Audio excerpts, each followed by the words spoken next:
Hey guys, welcome back. I am Sarah, your host of What's on Your Plate podcast. Before we dive into today's episode, I want to encourage you all to visit my website, lilulosvegan.com. And if you haven't already, sign up for the mailing list. The link is in the show notes. I promise not to overload your inbox with junk you don't want, but what I will be doing is sending you monthly newsletters, podcast updates, and keeping you informed about the next chapter in my journey, that of which is becoming a holistic mind and body practitioner. I am really excited about this. It's been a long time coming, and I'm just completely pumped to share it with you.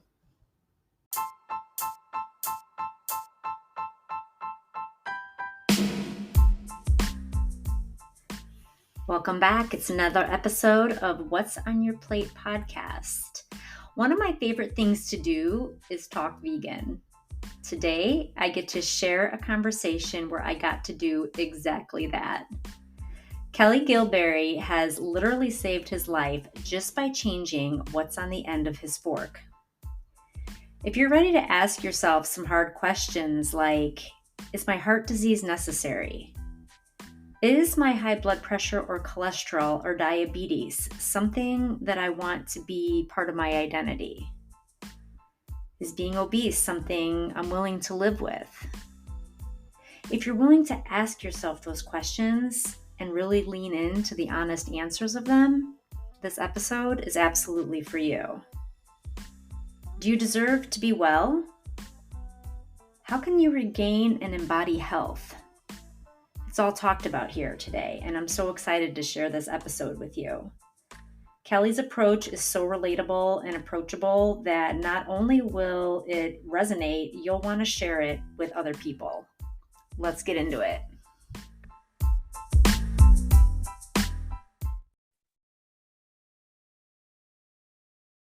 Hey y'all, so I'm here today with Kelley Gilberry. He is a certified holistic nutritionist, best-selling author of the amazing read, Plants Saved My Life, health coach, speaker, and trainer. He's here today to talk about his brilliant book, of course, and the journey he has been on that brought him to the truth. Welcome, Kelley. Appreciate you having me. Thanks, Sarah. I'm so excited that you're here. You know, as a longtime vegan myself, first and foremost, I love speaking with, like-minded people on the same topic of plant-based and veganism is something that I will forever be excited to talk about and share with other people. So that's cool for sure, right away. 100%. 100%. Absolutely. I loved your book.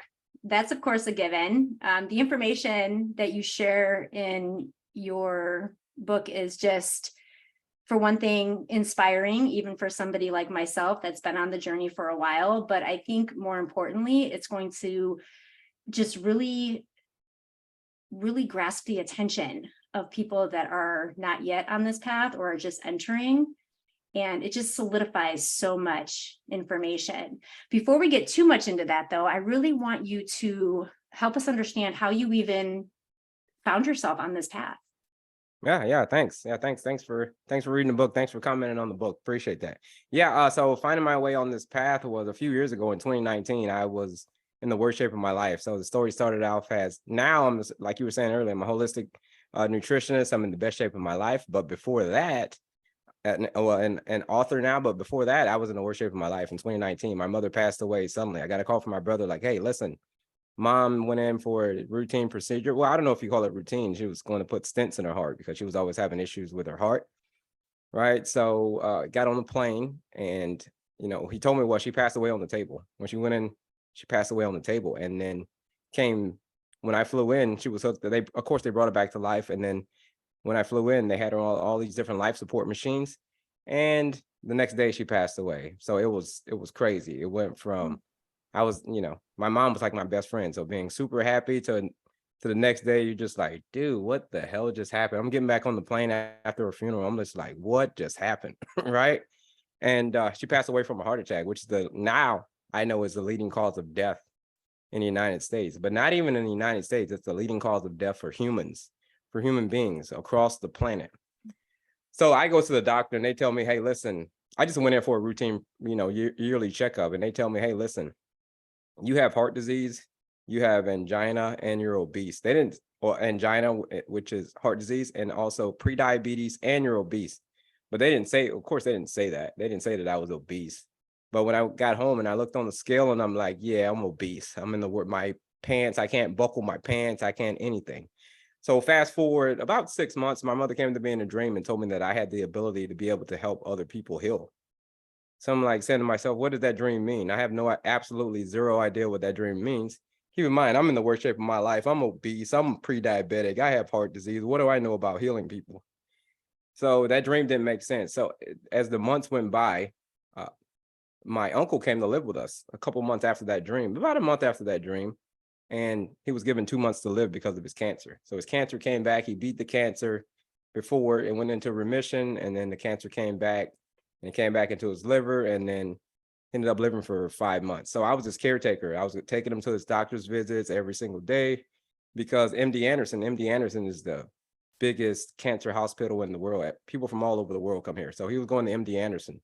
And then he ended up living for 5 months instead of the 2 months. So after he passed away, I instantly knew what that dream meant. It meant that first, I needed to go on a mission to not only transform my own health, but then second, transform the health of everyone else. So I know what that dream means. Like, oh yeah, I get it, mom. I know what that dream means. It means that I'm supposed to go into beast mode, basically. So that is when One Determined Vegan was born. So my name's Kelley, of course, but I go by, but my persona, it's not even a persona. That's just who I am. It's the One Determined Vegan. So I just went on a mad mission to, again, like I said, transform my own health. So I ended up losing 70 pounds in 2021. I ended up losing 70 pounds from January to November. Ended up losing about 70 pounds. No more pre-diabetes, no more heart disease, and I'm in the best shape of my life.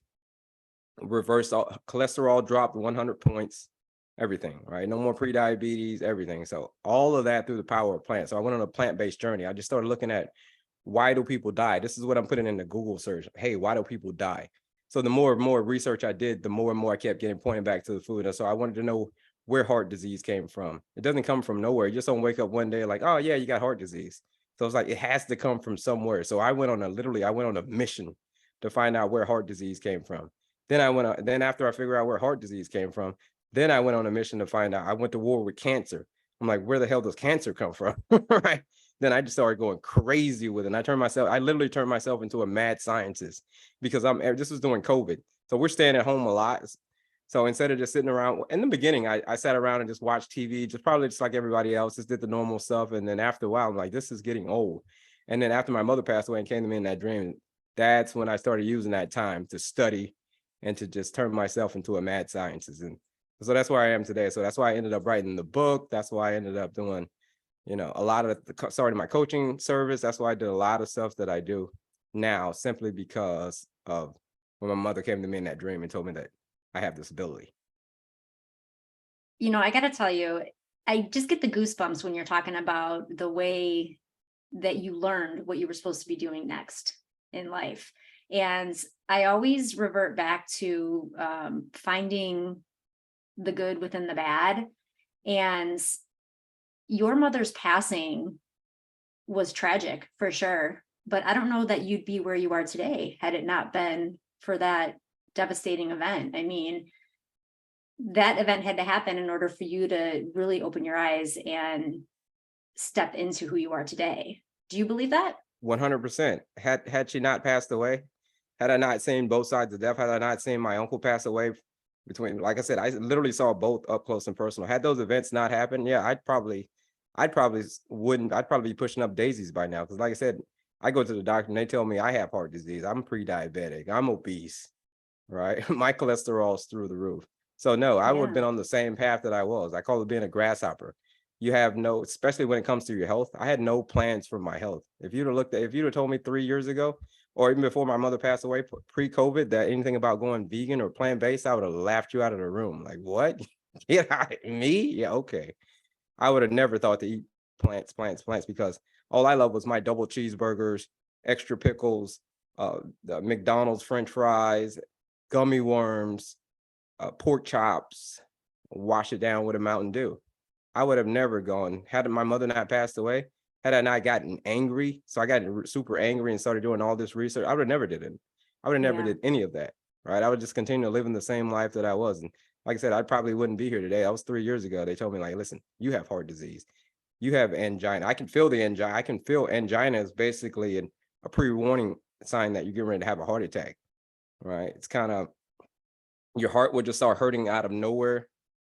I had, I forget the name of the type, but there's two types of anginas. There's one that's when you exercise a lot, when you're doing something really strenuous, that's the type of angina. And you'll feel it triggering your heart. Or when you're just sitting around watching TV. So that's the worst kind. And when you're just sitting around chilling, not doing anything, and your heart just starts hurting like crazy, then yeah, that is a very, very bad sign, right? Yeah, That for any sure. day You know, could be your last. one thing you said just a moment ago, regarding entering the plant-based lifestyle is that if you would have told me this, pre-COVID or 5 years ago that I was going to be on this journey, I would have thought you were crazy. I would have never, ever, thought that this would be my future. And I think that is the statement of every vegan I know. You can never envision yourself living this lifestyle when you are stuck in what you call the diesel fuel that we consume every day. Do you want to talk to us a little bit about what you mean by that? Oh, I love that. That's my favorite thing, Sarah. Diesel fuel, diesel and unleaded. So when you pull up to the gas station, it's kind of like your body has to. Here's how I like to compare your body. I like to compare your body to fuel. When you pull up to a gas station, what type of gas do you put into your car? Unleaded. Yeah, if you put unleaded in there, it runs like a champ. Runs like a champ. But what happens if and how long does it run? You go to work, you come back, and you'll fill up again, and you just keep on going, and your car just keeps going. And you have to do normal stuff like oil changes and tire rotations. But that's the right fuel source for your car. But what happens the following week, the next week, if you come up and you accidentally put diesel fuel, you grab the green pump and you put diesel fuel into your unleaded burning engine, what do you think is going to happen to your car? I don't think I'm going to get very far. Right. Yeah, you're not going to get very far. You may, as soon as you put it in, you may not feel it right away, but once your car starts to feel that gas going through there, that is the wrong fuel source. It's called the methylation process.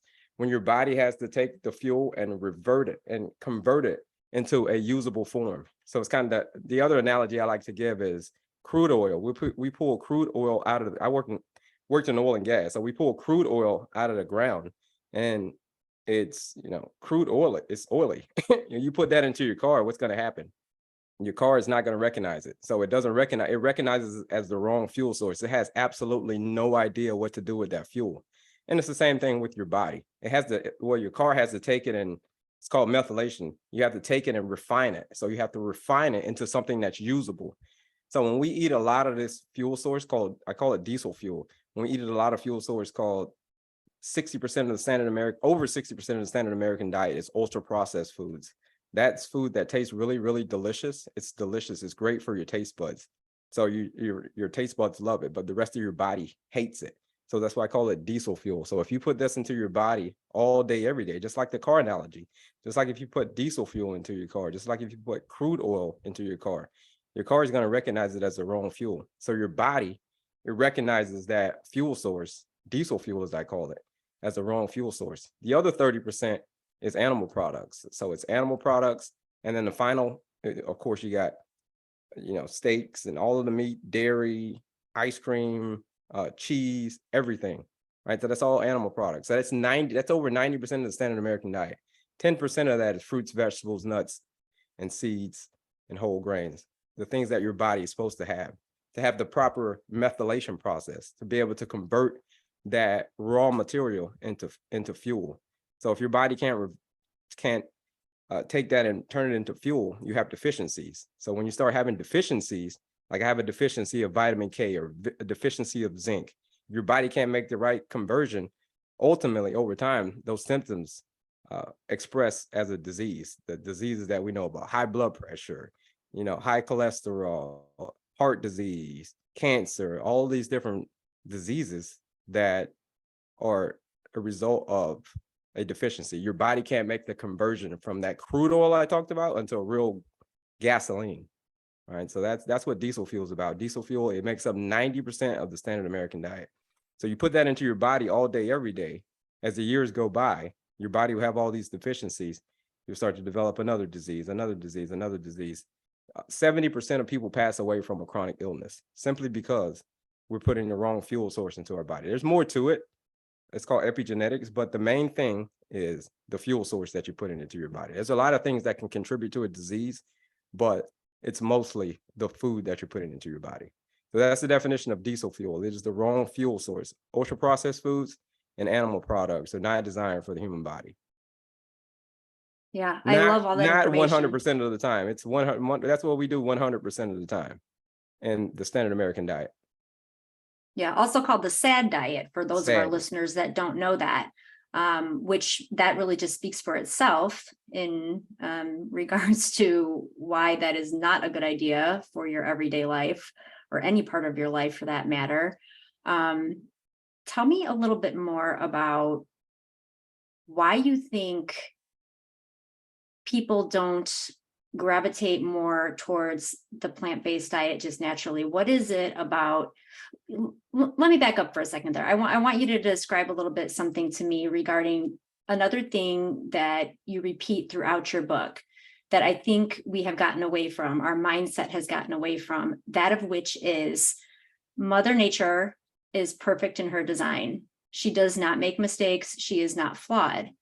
And trusting her in regards to fueling ourselves is something that we have really gotten away from as a culture, as a society, as people. Can you talk to me more about that? Yeah, Mother Nature. That's my other favorite thing, Sarah. Talking about Mother Nature, because that's my slogan. Who are we to argue with Mother Nature? Mother Nature is perfect in this design, in her design. When this planet was created over 2.5 billion years ago, millions of billions and years ago, there was 3 special diets that were created by the creator. Like whoever you believe in, you can believe in Jesus, you can believe in Allah, you can believe in Buddha, you can believe in whatever. But there is the Big Bang Theory, but there is a creator, someone created you. There is a higher power. And when the higher power created this planet, they created 3 special diets. It was herbivore, carnivore, and omnivore, right? So based on these 3 special diets, so you're going to fall into one of these 3 categories. And these 3 categories are based on your anatomy. So they're your anatomy and your physiology. Either you're going to eat plants, right? Or you're going to eat other animals, or you're going to eat a combination of both. And when you eat the combination of both, here's how a real omnivore is. They eat mostly plants. Real omnivores eat mostly plants. They'll eat some meat occasionally, but when they eat the meat, it's not something that they go out and deliberately go kill, right? It's something that's left over. Like, oh, they'll eat the leftover, like the lions and the hyenas. They killed a buffalo, so I'm gonna go eat the leftovers from there. So it's mostly plants that they'll eat, and then they'll eat, when they eat flesh, it's the raw flesh. It's not something that they take to the stove, to the microwave, to the oven, to the fire pit. They literally eat it raw right there on the spot. So these are true omnivores. So based on your anatomy, you're going to be either an herbivore, a carnivore, or an omnivore. And then human beings, no one wants to admit it, but human beings, based on Mother Nature, based on all this stuff that I just talked about, Mother Nature has designed human beings based on everything about our anatomy to eat plants. Right? Everything. I can get into it a little bit more, but that's everything about our anatomy says that you are a plant eater. From your long digestive system, to your flat teeth, to you having fingers, to you standing in an upright position, to the gut bugs, your saliva in your mouth, everything, right? The speed at which you run, everything says that you are a plant eater. Your physiology, right? Everything says that you're a plant eater. And everything about a lion says that he's a meat eater. Everything about a lion says that he's designed to eat meat. Everything about a cheetah, everything about an alligator, everything about all these other. I grew up in Florida, so alligators, watch out for alligators, right? They're in the pond, right? There could be an alligator right below the surface of the water. So in Florida, we knew never to play near a pond because there could be an alligator right there. We know that because why? We know that alligators are meat eaters. You don't see any human beings like, oh, watch out for that human being below the surface of the water. He's gonna eat you up. You know what I mean? You're not gonna see that really. So Yeah, everything correct. everything about us says that we're plant eaters, and everything about carnivores said that they're meat eaters. Why do you think people don't want to admit that, like you said earlier? Because of conditioning. We've been conditioned since we were 6 months old. 6 months old, it says it's all about what. So your body's like a petri dish. Your cells are like a petri dish. So when we're 6 months old, everything in your culture and everything in your environment, it starts to dictate who you are. It starts to dictate your personality. It starts to dictate the foods that you like. Right. So when we're 6 months old and our mother cracks open that chicken flavored Gerber, and it goes and it smears across our intestines, and we get that taste in our mouth, and cracks open the beef flavored, Gerber. I was at the airport not too long ago. I was at the airport and I saw a little kid. He had to be no more than 1 year old. He's eating a burger from McDonald's, right? He's eating a burger and he's digging there and grabbing the fries. 1 year old from McDonald's. It doesn't know anything about that. This is because his parents gave it to him as a conditioning. So they were conditioned, and then we condition our kids to say, hey, yeah, you're supposed to have animal products. You're supposed to have animal products. You're supposed to have these highly palatable foods. This food is very, very palatable for your taste buds love it, but the rest of your body hates it. My philosophy is nourish yourself first, taste buds second. But the standard American diet is nourish your taste buds first, and then don't even really worry about nourishing your body, right? That in the standard American diet, don't worry about it, because that's not real food, the food that we eat. So we love highly palatable food. So when it comes to admitting that, like, hey, listen, you're supposed to eat plants. This is what Mother Nature has designed for your body, to eat plants. No one wants to hear that because they've been conditioned since they were 6 months old. So the second you try to tell somebody like, hey, man, that's not how it's supposed to go down. That's not how Mother Nature intended it. You're going to get a lot of pushback because of the conditioning, right? Every subliminal on the TV, everything on marketing on television, Super Bowl commercials saying, eat this junk food, eat that junk food, eat this junk food, eat all these animal products, but you're not designed to eat animal products. That's not the way Mother Nature intended it for. Not just saying that you can't eat. I don't promote it at all, but it's my philosophy is eat real food. Not, you probably read from my book, eat real food, not too much, mostly plants. Mostly plants. I want plants, the majority, about 90%. It's like that 90-10 diesel and unleaded. I want that 90% of the time. Your natural diet. Every species on this planet has a natural diet. So people don't want to admit that simply because we've been conditioned since we were tiny. Even before we were born, our mother was eating hamburgers and hot dogs and all that stuff. So that's going down the umbilical cord. So your cells are getting a taste for it already. It's just like, I can't wait to get out and munch on some hot dogs, right? But your body, your baby embryo doesn't know anything about a hot dog. It doesn't know a difference between a hot dog versus the nutrients from asparagus. It doesn't know the difference. All that it knows is it needs its nutrients. It doesn't know anything. Now, when the baby comes out, then you can start saying, okay, yeah, here's our cheeseburger, or here's some lettuce, or here, whatever, right? That's when the conditioning starts. One of the things that comes to mind when you're talking about that early on conditioning is two things, really. I can remember early on in my plant-based journey reading Alicia Silverstone's book called The Kind Diet. And one of the things that she said that really stuck with me was, your kid does not come out asking for chicken nuggets. Your kid does not come out wanting French fries or, whatever kid-friendly type foods we tend to give our little humans, right? That's something that we create. We train or condition them to believe that they want or need.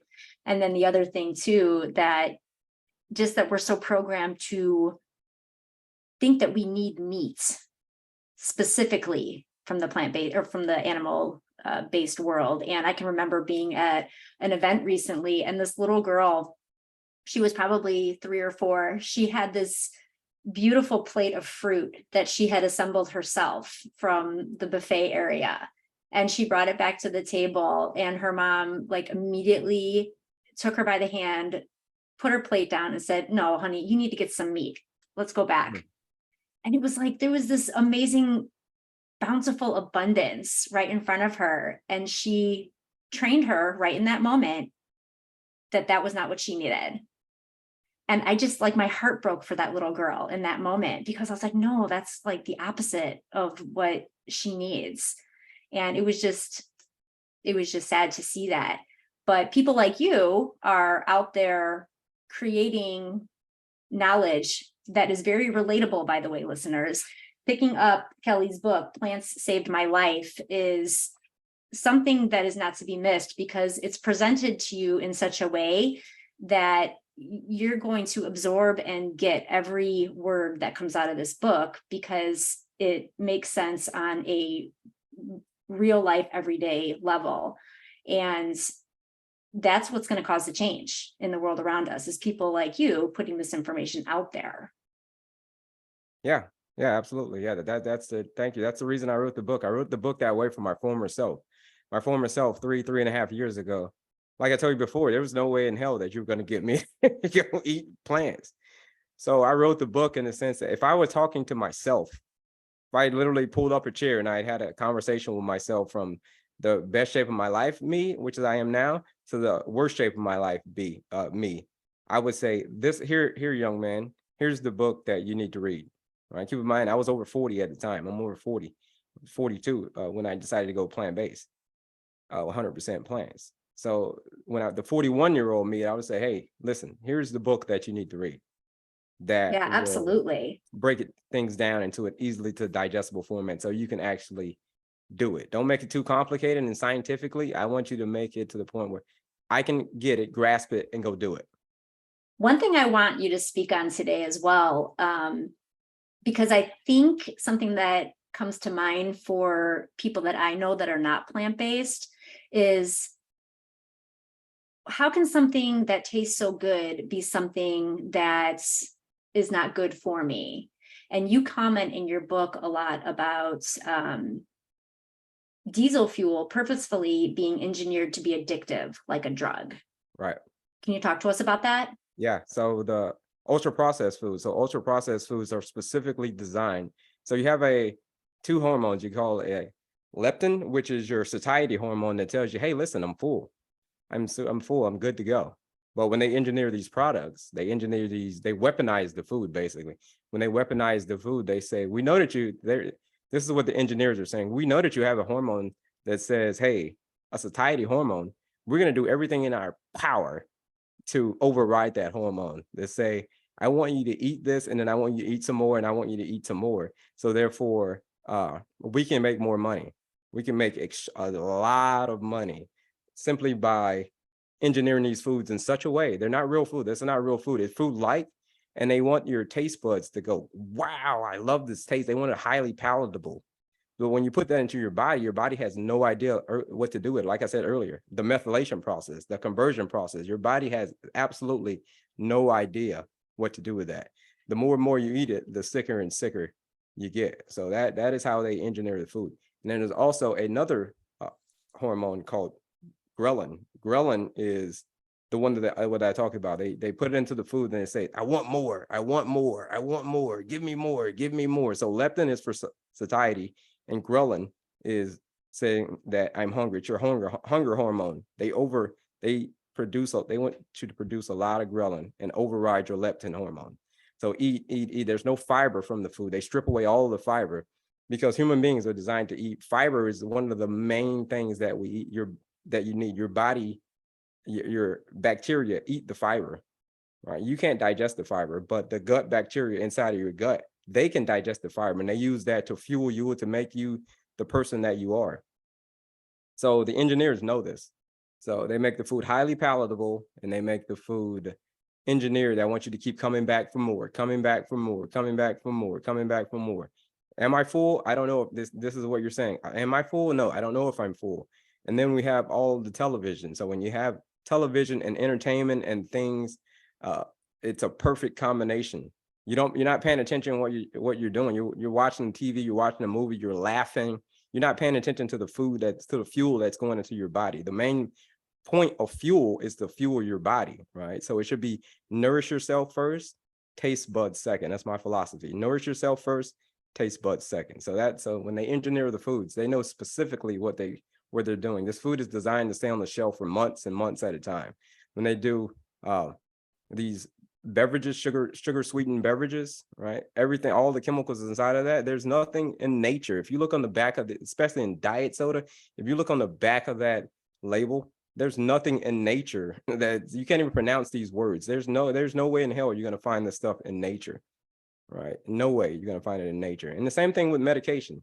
They want you to take medication until you're blue in the face. It's the same thing. They engineer the medication to be, we're going to dull the symptoms just enough to keep you coming back for more, But we're not actually getting to the root cause of why you have heart disease. We're not getting to the root cause of where your diabetes came from, right? We're not getting into the root cause. We're just going to sweep it on the rug, give you this medication, say, here you go, on about your business. And you just keep taking the medication. Then you get into that loop. You get into the loop of it's the food, and then they're making you sick with the food. They know they're making you sick with the food. Like, okay, on the back end, on the other side, we have the medication that's making you even sicker, right? There's nothing in nature. All of these different products that we design, there's absolutely nothing in nature that you can go out and find these products in nature. That is not the way. Like I said before, herbivore, omnivore, carnivore. It's gonna go back to that. It's Mother Nature. Mother Nature designed it this way. Everything that you need, all the medication that you need is right out there in the bush. You just go outside of your house, make a left or make a right, wherever you are. Instead of this modern world, go out into the real world, real nature, and find out how they really. I wrote about it in a chapter in my book about the tour guide. The tour guide told me, hey, listen, all from a cruise, all the medication that we need is right here within this land. All right. So yeah, that's how they design the food. They design it to be a weapon to keep you coming back for more. Yeah, they sure do. And you really hit it on the head when you said you take it until you're blue in the face, quite literally. Quite 100%. literally. Tell me the correlation between the way they keep you coming back for more and how that is connected to why these diesel type foods are always on sale. You can always find coupons for them, and plant-based foods are outside many people's budgets. Right. That's because it's all the government's involved as well, right? It's called subsidies, government subsidies. So the meat and dairy, I just say for the meat and dairy industry, this is the reason that I can go to McDonald's, or before when I used to go to McDonald's and go to the dollar menu and get the dollar menu and everything for like $3.50 because of government subsidies. Government subsidy says we're going to give the meat and dairy industry $38 billion. It's probably more now. When I wrote the book, it was $38 billion. But $38 billion we're going to give you. That's why you can go to the dollar menu and get something off the dollar menu. Like I said, I can go there right now and go to Taco Bell and you can get all this stuff off the dollar menu. But yet, if I go to the grocery store right now and try to grab a nice, delicious, organic dragon fruit, it's going to cost me about at least $7 for a nice organic, six or $7 for a dragon fruit, which is about the size of my hand, a little bit bigger than my hand. This is the most, it's very nutritious, right? It's got all the calcium and vitamin C, all the nutrients that you can imagine in this dragon fruit. It's going to cost me $7. It's just a fruit. But I can go to McDonald's and get the dollar menu. That's because the government gives $38 billion versus $20 million to the fruits and vegetable industry. That's why I can't go get a bushel of kale right now for $1. If I try to go get a bushel of kale for $1, I'm gonna get laughed out of the store. Like, what? Get out of here, right? But I can go to McDonald's, Burger King, and all of these different places simply because it's all a part of the system. Once they get you in the system, that's it. It all starts from the top, get you in the system. Then it goes to the marketing, and then it goes to, hey, eat meat, eat dairy, eat all this processed food so we can keep putting money into our pocket. So that's what it goes so much deeper too. It's probably a conversation for a different episode because it's such a rabbit hole to go down, but it's debatable, if not factual, that this is a form of institutionalized oppression, the way the government makes things unaffordable. Because when you can go to McDonald's and, purchase lunch for yourself and 2 kids, let's say, for $7 or $8, but you cannot, go to the grocery store and buy something nutritious as a meal for even one person, that's a big problem. 100%. That's a big societal problem. 100%. And it's done on purpose. On purpose, right? Because money makes the world go round. Money makes the world go round. There's people, like I said, there's people in the lab right now figuring out a way to override your satiety hormone. Right? That's their main. How do I override their satiety hormone so they can keep coming back for more? Right. And then it all It's starts from the just, top. I don't know how people like that sleep at night, quite honestly. Yeah. But again, that's probably more time than we have to get into in this episode. But it's a cruelty that just baffles my mind all the time. Why is it that, aside from the involvement of cost of food, what is your opinion on why we don't necessarily know what healthy looks like? Like I said, like I said, it all starts from the beginning. It all starts from your culture. What do you see your parents doing? You see your parents, you see your culture. It's like a little petri dish. If you put a bunch of cells into that petri dish, you're going to start to acclimate to that, right? And it's the same thing for the human beings. We want to we don't want to be conditioned, but we are conditioned from a very, very, very young age. That is where the conditioning is. Like, what are my parents eating? So that's what I'm gonna eat. Okay, I'm gonna eat that through the rest of my entire life because it's my culture. It's what I've known growing up. So, and it's the same, and we pass that down to our kids. We pass that down to our kids. We pass that down to our kids, or the next generation, the next generation. But somebody has to break the curse. Somebody has to break the curse and say, when are we gonna break this curse? I talk about the curse in my book, right? The werewolf curse, right? Not triggering the disease. When is this going to stop? So someone has to jump in and says, even though that this is our culture, this is how we were brought up. Somebody has to say, why are our parents dying? Why is our mom not here? Why is our dad not here? Why is this person gone? This person gone? So what we do is, in society, we go to a funeral, and the same food that we're eating at the same food that put our loved one into that coffin is the same food that we're celebrating. Like, oh yeah, go get a plate, afterwards, go get a plate, go get a plate. So this is our tradition. This is how we're brought up. So now we have to figure out a way to break that curse. Figuring out a way to break that curse goes all the way back to the beginning. We have to figure out a way to change our culture, right? Someone has to stop, and someone has to break that curse and say, you know what?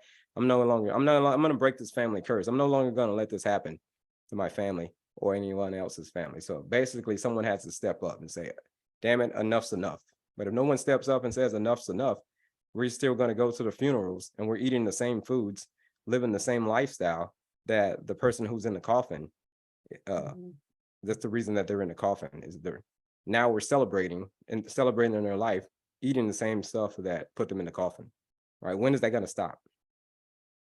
Enter Kelley Gilberry.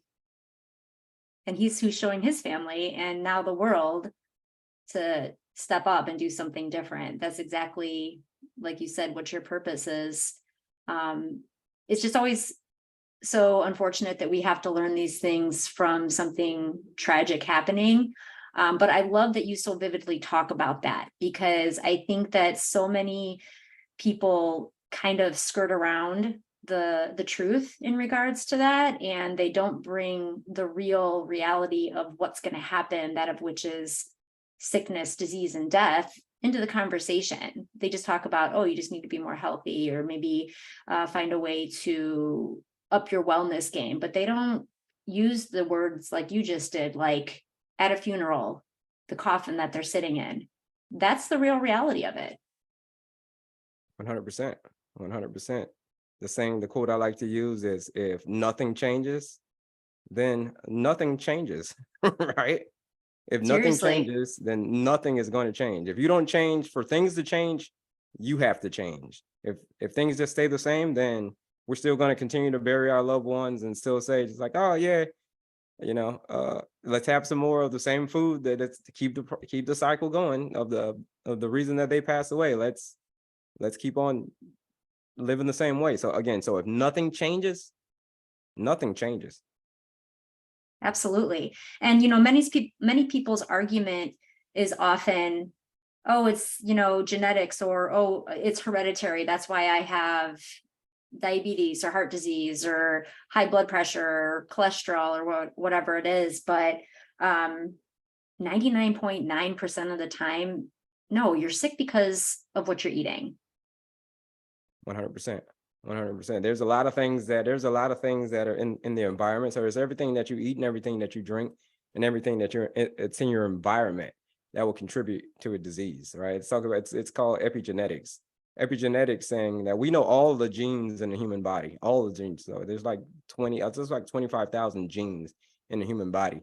So people will have that thing to say, hey, listen, my heart disease runs in my family, or cancer runs in my family, or diabetes runs in my families. Yes, that's your family curse. Yes, that runs in your family, but you can break the curse. So you probably heard the saying, genetics load the gun, but your lifestyle pulls the trigger. There it is. Genetics load Okay. the gun, but lifestyle pulls the trigger.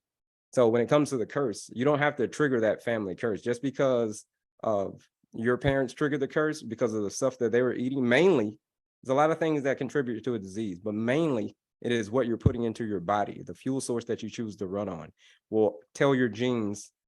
You can't change your genes, but you can turn off genes and turn on genes. You can have your genes expressed in a certain way. Either you have your genes expressed through health, or you can have your genes expressed through sickness and disease, right? And it's all because of your lifestyle. Sickness and disease is going to express, or health is going to express. And you can control, you're in control of that. It's called epigenetics, means it's above genetics. It has nothing to do with genetics. We know all of the genes. All the genes aren't going to change. Like I said, there's like 25,000 of them. But how these genes respond to your outside stimuli, that correlates to whether you're going to express a symptom of a disease or whether you're going to express health. Again, take me for example. I went from the worst shape of my life. I was eating double cheeseburgers and processed foods and Cokes and Mountain Dew and all that different stuff. I was telling my genes to express itself in a certain way based on the fuel source that I'm giving it, based on the deficiencies that my body has created.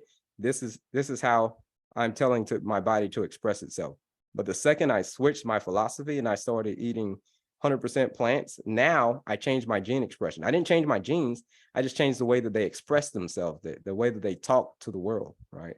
So now my genes are saying, I'm giving them the signal, hey, it's all about health. It's all about healing yourself naturally, because that's what your body wants to do. It wants to heal itself. It doesn't want to harbor a sickness or harbor a disease. I promise you, it doesn't. It wants to be at its homeostatic state, which meaning in a state of perfect balance. Like I said, Mother Nature is perfect in her design. There's all these ecosystems, and there's all these ecosystems in your body.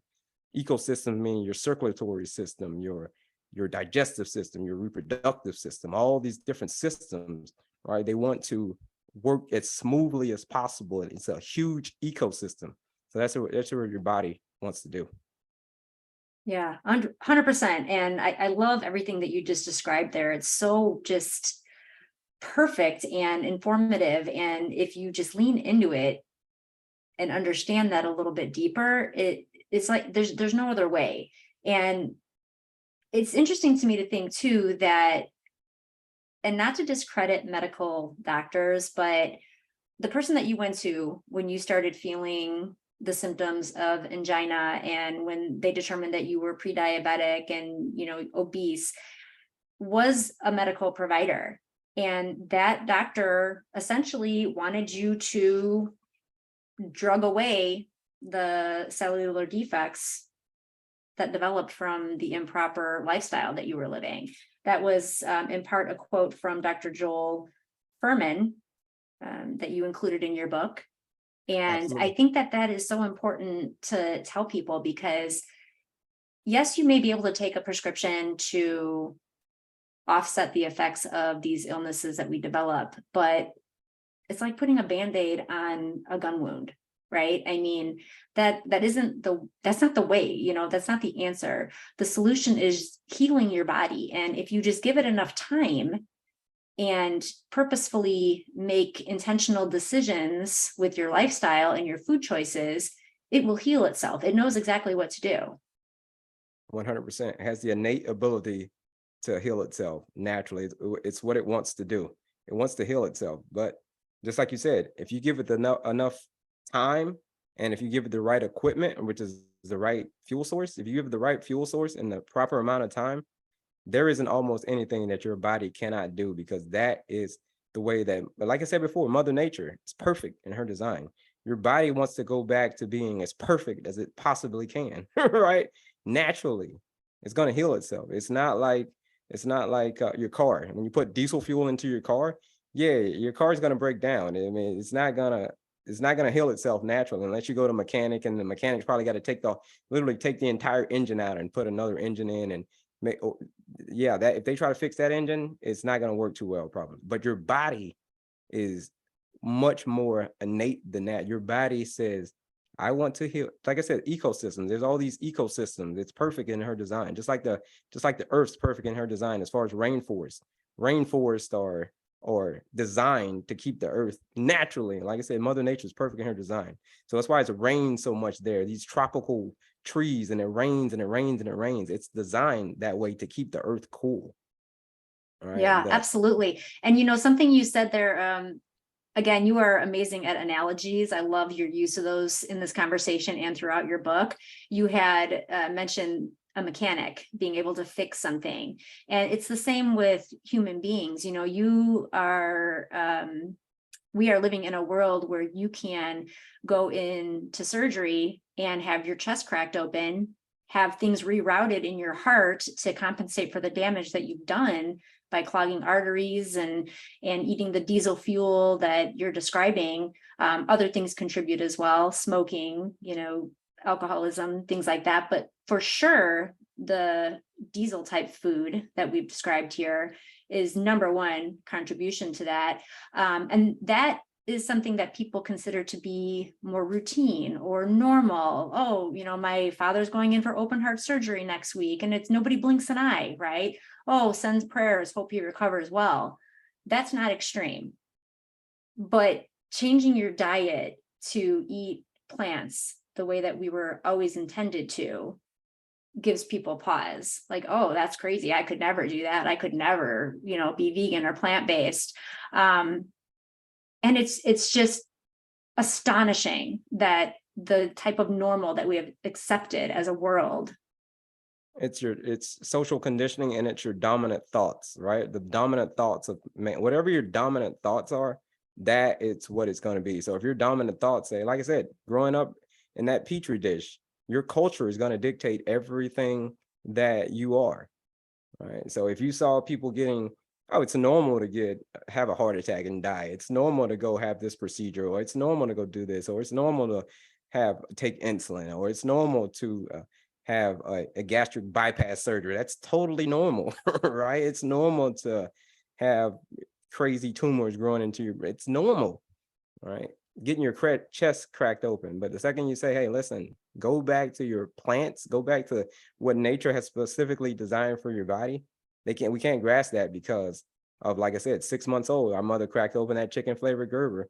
And then that's when the conditioning started. Like I said, I saw a one-year-old just tearing through a bag of McDonald's, just digging his hand deep in the bag, right? Come out grease everywhere, right? 1 year old. All right. So, For sure. So I was getting my oil changed the other day, and a little kid came in with a donut. He had one donut, and he was smacking on it so loud. So that's when I was editing the book at the time. He was smacking, so that's why I caught my attention. He grabbed the donut out of the bag, and then just as a sprinkles, pretzels, sprinkles, everything, glaze, everything. Then he grabs another donut. Then he grabs another donut. 3 donuts he grabs. Then he grabs a kolache out of the bag. I'm like, are you kidding me? Right? This kid had to be 4 years old, 4 years old. That's right. hard to watch. It's really hard to watch and see the damage that he's setting himself up for later in life. Because it's not going to present itself in that 4-year-old's life right now, other than maybe a sugar crash or something later in the day. But to know that, to know what that is doing to his long-term health and lifestyle is just, again, hard to watch. Yeah, he's been conditioned since he was 6 months old. I promise you. And that's no why doubt. it's easy. That's why it's easy for him. That's why it's normal. That's why it's normal for us to see people get their chests cracked open, because that's what we've been doing since the beginning. Right. And that's what the doctors tell. Whatever the doctors say, the doctors are conditioned too. They go to school and they don't learn about plant-based medicine. They don't learn that The real medicine comes from, just like that tour guide told me, from the plants. They don't know that. They just know, hey, you have this symptom, give them this medication. You have this symptom, crack their chest open. Okay, if this doesn't work, okay, gastric bypass, right? That's all they know, right? So the leading cause of death for physicians is also heart attack, heart disease. Heart disease is the leading cause of death for physicians. These are physicians. These are the doctors. Mm-hmm. A Yeah, that's cardiologist, leading cause of death is a heart attack for cardiologists, but not just a cardiologist, all doctors. yeah. It takes human, like I said earlier in the beginning of this call, it is the leading cause of death for human beings across the planet, heart disease. That should be eye-opening, listeners. I mean, that should be like, if you take nothing else away from this conversation, take that information away and use it to fuel your own plant-based journey, because it's just tragic that is something that is so common and just so quote unquote normal in our world. I want to talk to you a minute too about just the social repercussions regarding plant-based living, and particularly as it pertains to that cultural or that conditioning that we spoke of so much throughout this conversation. Because it's one thing for somebody like yourself who is highly disciplined, you have a military background, you are, as you said earlier in the conversation, you're not going to do something half-ass, right? You have a very focused mindset. How do people get away from caring about what other people think? Because I think for a lot of people that I've spoken to over the years, one of their biggest challenges is feeling like they can't participate, or feeling like they're going to miss out, or feeling like they're, just not going to be able to live a quote unquote normal life. You got to ask, this is what I tell people. It's all about the mindset. So your values. So your values, in the sense that I want you to write down, this is what I would recommend someone do. Write down their top values in their life, to say, hey, this is what I value the most in my life. This is what I value, and not in any particular order. Maybe like your top 5 values in life, and find out, how does food come into play with that?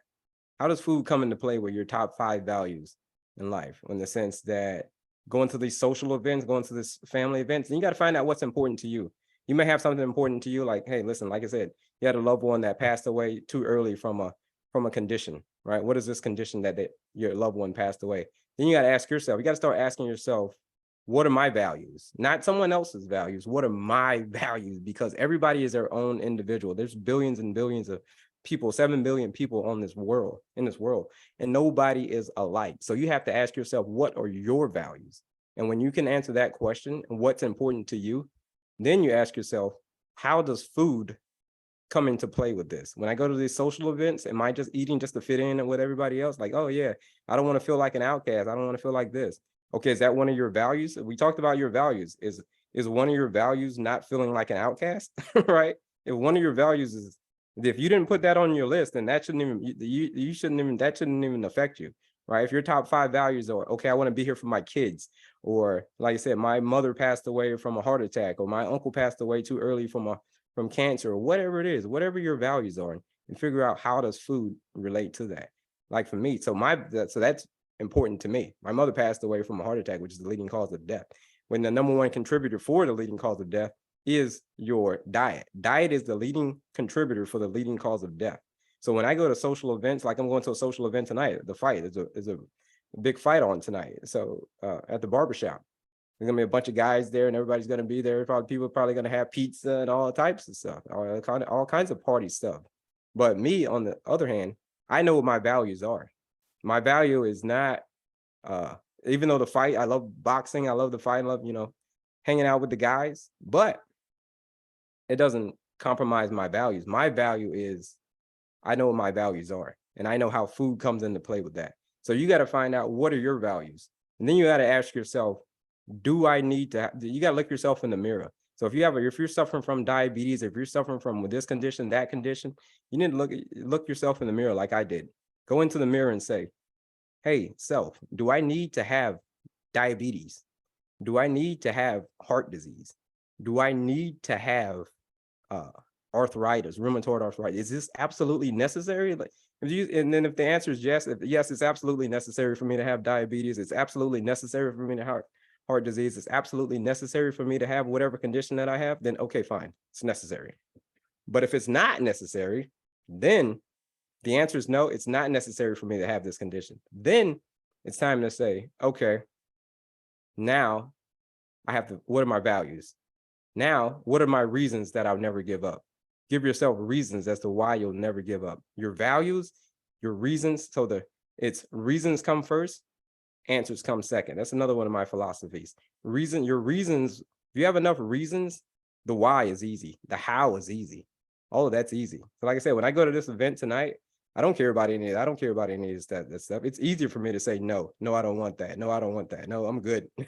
It's easier for me to say that because of my values, of my why, of my reasons. When I look myself in the mirror and say, do I need to have prediabetes? Do I need to have heart disease?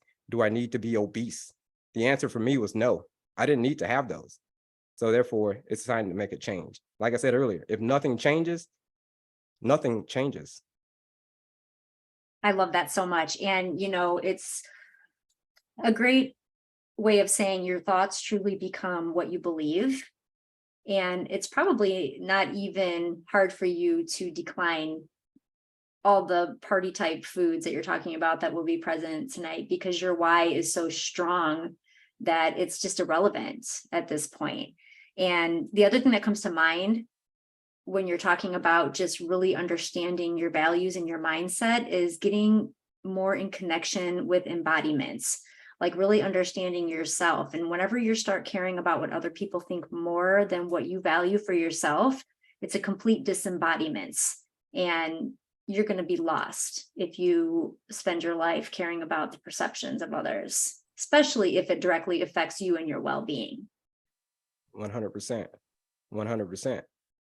Just like Yeah. you were just saying, if I go to that party tonight and when I was obese and I still eat and next thing you know, I end up having a heart attack, is just, people come to my funerals like, oh yeah, we miss him. Okay, on about to the next thing, back to normal, right?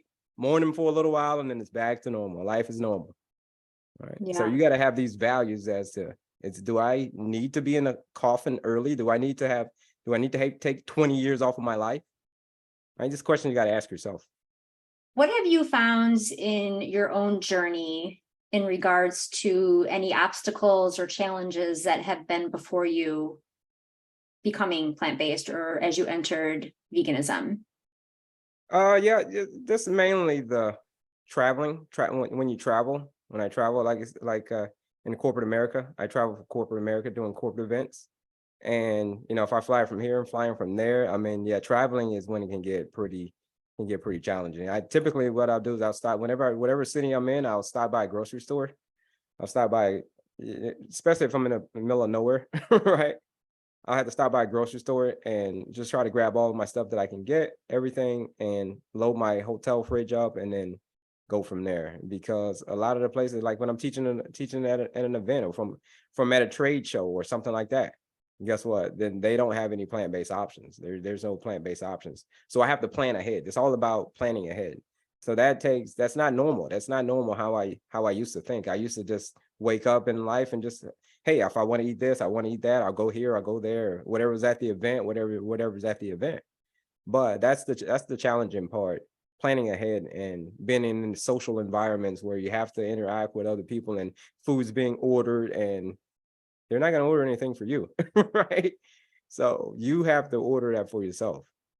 Yeah, it would be rare to find a event that takes that into consideration for sure. I can definitely relate to that.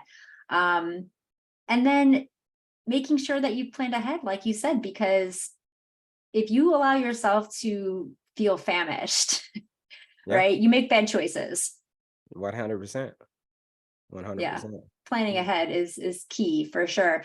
I think that planning ahead ties into what I'd like to ask you about next, and that is the timing of when we eat our food.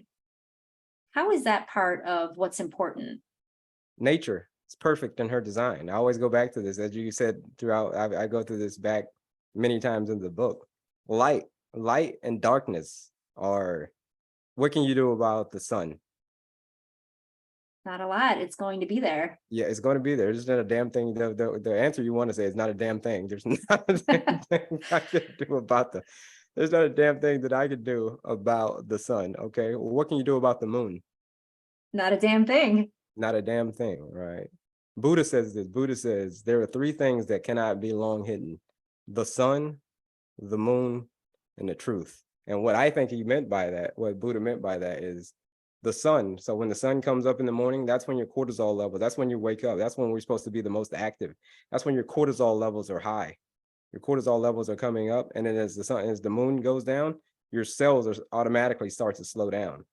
Right. That's called your circadian rhythm. So and then your melatonin levels are starting to rise. So it's in your sleep cycle. So it has it in your sleep cycles as well. So when you go places, when you fly from, let's just say if we fly from here to, let's say from the United States to, let's say Australia, like a 14-hour difference, or Singapore, 12-hour difference. When you get there, if we fly there right now, it's 9 o'clock in the morning, or let's just say it's 10 o'clock in the morning here. It's 10 o'clock at night there right now, right? 10 o'clock at night. So if you fly there, your body's going to be, all your sleep cycles are going to be all over the place. You'll be like, man, I can't sleep for whatever. You're going to have this thing called jet lag. So jet lag is another way of saying your circadian rhythm is thrown off. And it has to be reprogrammed by the sun and the moon. So the longer we're here, the longer you're in that place, the longer you're in Singapore, it takes about a day. It's like per day, every day. So if you're there for 10 days, it's going to take your body, if you're going 12 hours, if you're going through a 12-hour time zone, it's going to take your body about 12 to 14 days, about 12 days. So for every day that you're there, it takes your body, that's how long it takes for your cells to be reprogrammed by the sun and the moon. You can, like you said earlier, you can't do anything about the sun. You can't do anything about the moon. Your body, nature is perfect in her design. Nature designed to say, when the sun's coming up, it's time to get up and be active. Cortisol is high. When the sun's going down, cortisol is low, right? Melatonin's high. It's time to go to sleep. Every night, you do this every night. Circadian means about 24. That's what it means. So it's about 24 hours. So in nature, there isn't, basically, these events are going to happen no matter what. So whether you're in a dark room or whether you're in the sun, the light, your body has these cycles at nighttime. So at nighttime, when it's time that your body's in maintenance mode, that is when you should shut off all foods. Remember, I told you earlier, your body wants to take the raw fuel and it converts it. It's called methylation, and it converts it into a usable form. So it takes all of these raw forms, and at nighttime, it starts going into maintenance mode. I need to repair this cell. That cell needs to be repaired. I need to repair this cell. I need to repair that cell, right? This is what happens when you sleep. Your body's in maintenance and repair mode. But when the sun comes out now, but I'll take it back. Food is very, very important in that aspect. We're eating the wrong fuel, which is diesel fuel, I talked about. We're eating that, a lot of it, at 9, 10, 11 o'clock at night, when your body should be in maintenance mode. Instead, it's fighting to digest food. Digestion takes a huge, huge toll on the body. So you're going against nature, you're going against the sun, you're going against the moon and your body's natural ability to heal itself. So the more you fight against your circadian rhythm, it's natural. You can't do anything about that sun. You can't do anything about the moon. You can't do anything about your body having a circadian rhythm. You can't do anything about you flying to Singapore and it being a 12-hour difference and you have jet lag. You can't do anything about that, but let nature take its course. Go outside and let your cells get reprogrammed by the sun. Go outside and let your cells get reprogrammed by the moon. That's why it takes about 12 days if you go between, it's a 1 day per time zone. So if I fly a 3-hour difference, it's going to take me about 3 days for my body to acclimate to the sun and the moon. So that's a little bit about the circadian rhythm. So it's natural rhythms. Every species, from every living organism has a circadian rhythm. So whether it's a microbe, bacteria, a plant, human, mammal, everything, every living organism, frogs has their own circadian rhythm. It's natural. It's just like the sun, with the sun and the moon. There isn't a damn thing that you can do about it. That is really new and interesting information for me, for sure. I loved absorbing that information from your book and just gaining a better understanding about timing of food, because I feel like, again, that programming or conditioning over the years for me on this topic has been, as long as you're eating healthy, plant-based, it doesn't really matter when you eat it, as long as it's wholesome and, not the diesel fuel that we've talked about so much. But it makes a lot of sense what you're saying. And I never considered it before reading your book. 100%. Thank you very much. Yeah. Just like Buddha said, there's three things that cannot be long hidden. It's the sun, and it's the moon, and it's the truth. The truth of the matter is, there you have a circadian rhythm, and there isn't a damn thing that you can do about it. That's the truth. So And that's that what I think truth, Buddha meant by that quote. yeah. And as the other saying goes about truth, I mean, that truth will set you free. And in this context, it will set you free from disease, from pharmaceuticals, from a early death. If you just lean into the truth of what Mother Nature has always, always intended for you, if you just take a closer look and change what's at the end of your fork, your life will change for the better. Mother Nature is perfect in her design. That is just that's like my new life mantra. Mother Nature is perfect in her design. Every day I'm going to think about that. I'm going to put it on my vision board. I'm going to just have it pop up as a reminder in my phone, because it's just solid and true. And I just love it. And I'm just so thankful for this conversation with you today. I love that I love that this book came into my journey and in my path. And it's just an amazing read. Kelley, what do you want to leave our listeners with today? What do you want them to walk away thinking about? I want them to walk away thinking about those questions that you ask yourself earlier. Do I need to have this chronic condition? Do I need to have this? What are my values? What are my values? Do I need to have this chronic condition? And what are the reasons? What are the reasons that I'll never give up on achieving my goals? I like to use the philosophy that helped me was called the ant philosophy. One day I was reading my Bible, and the quote said, "Hey, sluggard," basically, "Hey, lazy person, go seek out the ways of the ant, study her ways, and be wise." So I'm saying, what does that mean? Study the ants, study the ways of the ants, and be wise. Comes to find out that ants are the most successful life forms on this planet, simply by the mindset that they have. Either if you put a pebble in front of an ant, or also the scripture says that an ant has no leader, has no captain, but yet she provides provisions for the winter.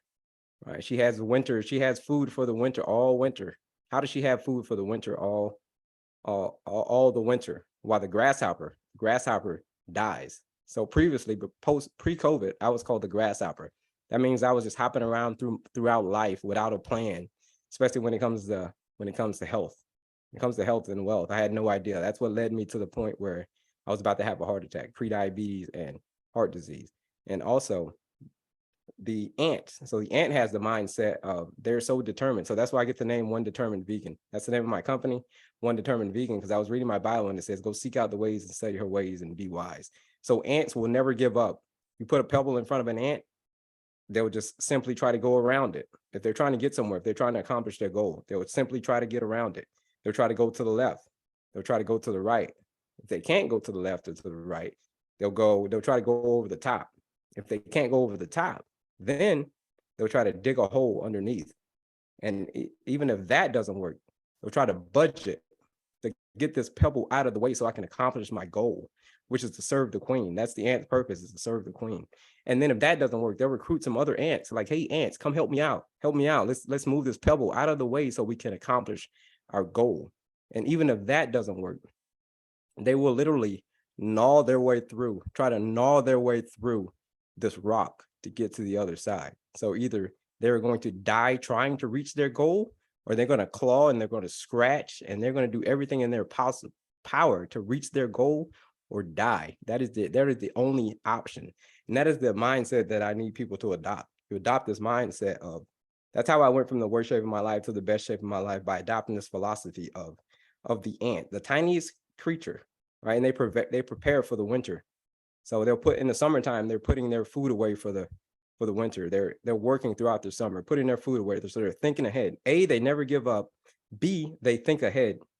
And C, when things get rough in the wintertime, they know that winter's here, but they have all the food that they need. They know winter's not going to last forever. So in life, if you're going through a tough time, it's not going to last forever. You got to think positive. The summer is coming, right? And winter is going to last. You've already prepped for the winter. You know that the winter's coming, just like those ants. You know that the winter's coming.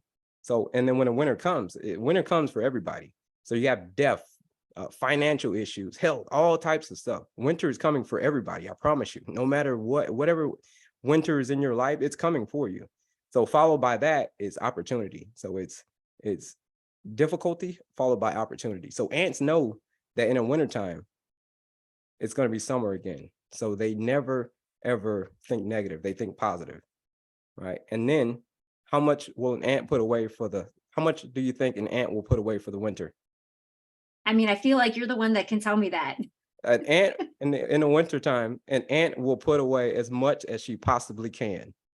That's how much she'll put away. How much will an ant put away for the winter? The answer, as much as she possibly can, right? So that gets me to my next philosophy, the do all you possibly can philosophy, right? So that is the mindset that you must adopt. Adopt the mindset of an ant. A, they never give up. B, they always plan ahead. C, they will, when things get rough, they always know to think positive, because after the storm, the sun comes out again, right? And then they always do all they possibly can. And this is the philosophy of an ant. So be an ant, don't be a grasshopper. Be an ant, for sure.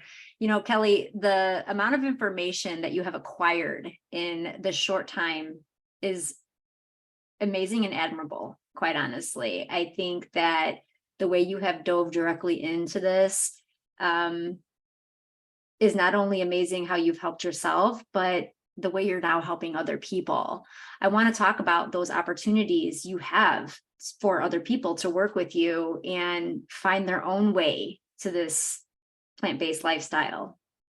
Yeah, 100%. Thank you. Yeah, absolutely. So the book, definitely the book. The book is that's a great starter, is the book. And then also I have a online coaching course. Online coaching course is going to take you, it's called Plant Fit. It's literally going to take you through everything that I learned in these, like you said before, I was a total grasshopper before, and the amount of information that I acquired is because I just literally turned myself into a mad scientist. So everything that I learned, I just put it in an easy. There's a lot of science behind it. I can talk to you about all of the science and the numbers and all of that stuff, but that's not relatable to people. That's not relatable to people at all. So my program, my course is built on how is it relatable to my everyday life. I want to make it simple as possible for people to be able to achieve their goals because if you try to build too many habits at one time, so I just put them through the same mindset, the same trials and tribulations that I ran into. I just took it and I amplified it and I put it into this coaching program. I put it into this coaching course. So it's an online course that will literally, and then also you get my coaching as well. So it's the online course plus my weekly coaching. That's part of the package, right? So that's what it's all about. It's called Plant Fit. So you can go to my website, you can go to onedeterminedvegan.com. You can find out more about that. You can find out more about me. You can find out more about the book. You can find out more about a lot of things on onedeterminedvegan.com. Also on Instagram, One Determined Vegan, Facebook, One Determined Vegan. I'm not hard to find, right? Yeah. Hold of me. You know what? And it's just awesome to see, because the best healers are the ones that have already healed themselves. So I have no doubt that you are just changing people's lives every day. And it's just really cool to see. As somebody that is passionate about the plant-based lifestyle and the vegan journey, I just love to see big things like this happening and more people just embracing it and then teaching other people to do the same. For our listeners today too, all ways to connect with Kelley will be in the show notes, as well as a link to his phenomenal book. Please get it. Please support it. Follow, subscribe, and just embrace the information that was spoken here today and lean into your own healing. Kelley, thank you. Thank you for your time today. Thank you for your knowledge. Thank you for all that you're doing. Sarah, thanks for having me. It was an honor. It was fantastic. I cannot wait to share this conversation. Absolutely.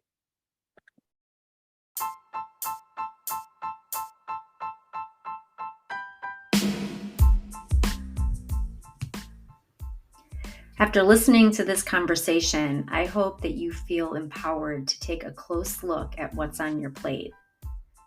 I hope that you are able to see past the pleasures of just your palate so that you may be nourished and truly be able to live freely, free of disease, free of pharmaceuticals, free of a system that wants to keep you sick. And while it wasn't part of this episode, the conversation that plant-based foods actually expand and broaden the options is one that will be had here in the future. Because the truth is, you do not have to compromise flavor or give up delicious foods in order to live a plant-rich lifestyle. Go to lilulosvegan.com and sign up for the email list to start receiving newsletters, blog posts, and updates on all things Lilulos and the holistic journey that I'm on. We will continue the conversation there. Links are in the show notes. Support and follow Kelley at onedeterminedvegan.com and on all socials. All the links are right here in the show notes. Please purchase his amazing book. Read it and share it. It's the next right thing in changing your life for the better. Till next time.